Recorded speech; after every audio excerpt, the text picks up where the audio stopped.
ఇప్పుడు factory direct products నేరుగా మీ ఇంటికే. ఖచ్చితమైన క్వాలిటీతో పాటు 30 to 50% తగ్గింపు. 350కి పైగా నిత్యావసర వస్తువులను హోల్సేల్ ధరల్లో పొందండి. mavenSpeak.com లో షాపింగ్ చేయండి. మీ డబ్బులను ఆదా చేసుకోండి. శివసేన సీనియర్ నాయకుడు సంజయ్ రౌత్ ఒక ఆసక్తికరమైన స్టేట్మెంట్, రెవల్యూషన్ అందామా, స్టేట్మెంట్ అందామా, ఏదైనా రాజకీయంగా చాలా ప్రాముఖ్యత కలిగిన ఒక అంశాన్ని పేర్కొన్నాడు. ఈయన శివసేన ఉద్ధవ్ ఠాక్రే వర్గ నాయకుడు, ఆ పార్టీలో చాలా టాప్ లీడర్షిప్లో ఒకరు. ఆయన అంటున్నది ఏంటంటే, బాలాసాహెబ్ ఠాక్రే ఒక దశలో శివసేనను జాతీయ పార్టీగా మార్చాలని అనుకున్నాడు. 1992లో అయోధ్య ఉద్యమ నేపథ్యంలో శివసేన ముఖ్యంగా బాలాసాహెబ్ ఠాక్రే పట్ల దేశవ్యాప్తంగా హిందుత్వ శ్రేణుల్లో పెద్ద ఎత్తున ఒక సానుకూల పవనాలు వీస్తున్న సమయం అది. ఒక వేవ్ లాగా ఉండే ఆ సమయంలో శివసేన జాతీయ స్థాయిలో పార్టీగా ఎమర్జ్ కావాలి, ఇతర రాష్ట్రాల్లో పోటీ చేయాలనుకున్నది. ఒకవేళ పోటీ చేసి ఉంటే కనీసం ఒక 15 మంది నాయకులైనా ఇతర రాష్ట్రాలు కూడా గెలిచేవారు.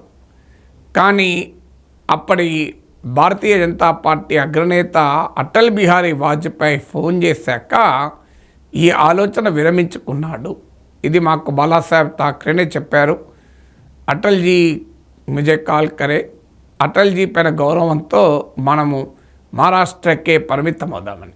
ఆ రోజుల్లో మహారాష్ట్రలో బీజేపీ శివసేన మిత్రపక్షాలు, హిందుత్వ రాజకీయ ఐడెంటిటీకి బీజేపీ సింబల్గా ఉంది. సో అటల్ బిహారీ వాజ్పేయి ఫోన్ చేసి, బాలాసాహెబ్జీ మీరు కూడా నేషనల్ పార్టీగా ఎవాల్వ్ అయితే మన ఓట్లే చీల్తాయి, మన ఓట్లంటే హిందుత్వ ఓట్లే చీల్తాయి, నష్టపోతామని చెప్పినట్లుగా సంజయ్ రౌత్ వాదన. వాజ్పేయి పైన గౌరవంతో బాలాసాహెబ్ ఠాక్రే విరమించుకున్నాడు అని. ఇది ఎంత నిజమో చెప్పలేము, ఎందుకంటే బాలాసాహెబ్ ఠాక్రే లేడు, అటల్ బిహారీ వాజ్పేయి లేరు. కానీ ఇక్కడితో ఆగలేదు సంజయ్ రౌత్. ఇప్పుడు ఉద్ధవ్ ఠాక్రే పార్టీని విస్తరించాలని ఆలోచిస్తున్నాడు. మాకు దేశంలోని అనేక చోట్ల కూడా వర్కర్స్ వచ్చి చేరుతున్నారు. ఆ వర్కర్స్ వచ్చినా కూడా లీడర్స్ ఎమర్జ్ కాలేదు అంటూ వ్యాఖ్యానించాడు. సో అంటే అర్థం ఏంటి? భారతీయ జనతా పార్టీకి పోటీగా జాతీయ రాజకీయాల్లో మరో హిందుత్వ ఫోర్స్గా శివసేన రాబోతుందా అని. ఇప్పటిదాకా నాన్ బీజేపీ పార్టీలు చీలి బీజేపీకి లాభం అవుతుంది. ఇప్పుడు బీజేపీ సపోర్ట్ బేస్ను చీల్చడానికి శివసేన ఏమైనా ముందుకొస్తుందా అని. వాస్తవంగా బాలాసాహెబ్ ఠాక్రేనే ఆ రోజుల్లోనే పార్టీని విస్తరించి ఉంటే ఏమయ్యేది చెప్పలేము. ఎందుకంటే చాలా అగ్రెసివ్, ఈవెన్ బీజేపీ కన్నా కూడా చాలా అగ్రెసివ్ శివసేన హిందుత్వవాది బాలాసాహెబ్ ఠాక్రే. వాస్తవంగా శివసేన మరాఠీ అస్మిత అని, మరాఠీ భాషేతరులపైన దాడులతో మొదలైంది. ఈవెన్ తెలుగు వారిపైన, ఇతరులపై కూడా ముంబై సమీప ప్రాంతాల్లో భివాండి ఇక్కడంతా దాడులు జరిగాయి.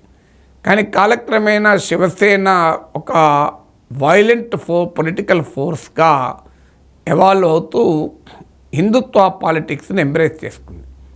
సో అందువల్ల భారతీయ జనతా పార్టీ అయినా ఎన్నికల అవసరాల కొరకు, రాజకీయ అవసరాల కొరకు కొన్ని సందర్భాల్లో టాక్టికల్గా కొన్ని నినాదాలని పక్కకు పెట్టిన ఉదాహరణ ఉండొచ్చు. కానీ బాలాసాహెబ్ ఠాక్రే స్టెడ్ ఫాస్ట్గా హిందుత్వ పాలిటిక్స్ కట్టుబడిన వ్యక్తి. అందువల్ల ఆ రోజుల్లో బాలాసాహెబ్ ఠాక్రే పార్టీ పెడితే ఏమయ్యేదో, బీజేపీ ఓటు చీలేదో కాదో తెలియదు.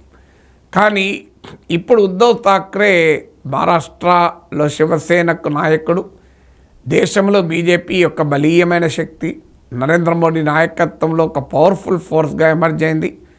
పైగా శివసేన నిలువునా చీలిపోయింది. ఏక్నాథ్ షిండే నాయకత్వంలోని వేరే శివసేన బీజేపీతో ఉంది. ఇప్పుడు మహారాష్ట్రలోనే శివసేన ఐడెంటిటీని తమ వైపు నిలుపుకోవటానికి అటు ఉద్ధవ్ ఠాక్రే, ఇటు ఏక్నాథ్ షిండే పోటీ పడుతున్నారు. 2024 ఎన్నికల్లో కాస్తంత ఆధిక్యత మాత్రమే వచ్చింది. శివసేన, ఉమ్మడి శివసేన ఓట్ బేస్లో 56% ఉద్ధవ్ ఠాక్రే నాయకత్వంలోని వర్గానికి వస్తే మిగతాది ఏక్నాథ్ షిండే నాయకత్వానికి వచ్చింది. ఫలితంగా 9 సీట్లు ఉద్ధవ్ ఠాక్రే నాయకత్వం శివసేన గెలుచుకుంది. కానీ ఏక్నాథ్ షిండే నాయకత్వంలోని శివసేన 7 మాత్రమే గెలుచుకుంది. సో అంటే మహారాష్ట్రలోనే శివసేన వారసత్వ ఓటు, లెగసీ ఓటు, ఉమ్మడి శివసేన ఓటును పూర్తిగా ఉద్ధవ్ ఠాక్రే మనపలైజ్ చేసుకోలేకపోతున్నాడు.